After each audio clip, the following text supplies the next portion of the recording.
ഈ വാർത്തയിലേക്ക് തിരിച്ചെത്താം. മറ്റ് ജില്ലകളിലും സംഘർഷമുണ്ടായിരിക്കുന്നു. പത്തനംതിട്ടയിൽ യൂത്ത് കോൺഗ്രസിന്റെ എസ് പി ഓഫീസിലേക്ക് നടത്തിയ മാർച്ചിൽ സംഘർഷം. പോലീസ് ജലപീരങ്കി പ്രയോഗിച്ചു.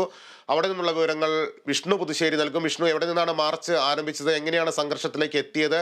പ്രവർത്തകർക്ക് പരിക്കുണ്ടോ?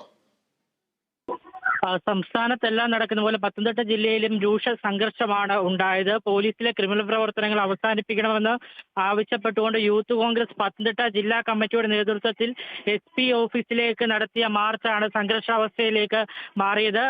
മാർച്ച് മാത്യു കുഴനാടൻ MLA ഉദ്ഘാടനം ചെയ്തു. മാഫിയ സർക്കാരാണ് കേരളം ഭരിക്കുന്നതെന്നും സർക്കാർ മുഖ്യമന്ത്രി മാഫിയ തലവനാണെന്നും മാത്യു കുഴനാടൻ MLA കുറ്റപ്പെടുത്തിയിട്ടുണ്ട്. മുഖ്യമന്ത്രി പിണറായി വിജയനെതിരെയും CPM ഇടതുപക്ഷ സർക്കാരിനെതിരെയും രൂക്ഷ വിമർശനമാണ് MLA നടത്തിയിരിക്കുന്നത്.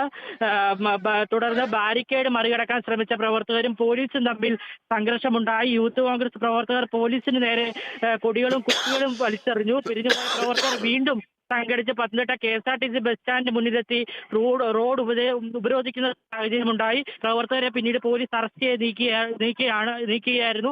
ഏതായാലും സംസ്ഥാനത്ത് ഒന്നടങ്കം ഉണ്ടായിരിക്കുന്ന രീതിയിൽ ഇടതുപക്ഷ സർക്കാരിനെതിരെയും അതുപോലെ തന്നെ ക്രിമിനൽ പോലീസ് നടപടികൾ അവസാനിപ്പിക്കണമെല്ലാം ആവശ്യപ്പെട്ട് നടത്തിയ യൂത്ത് കോൺഗ്രസ് മാർച്ച് ഏറെ സംഘർഷമായി മാറിക്കൊണ്ടിരിക്കുകയാണ്.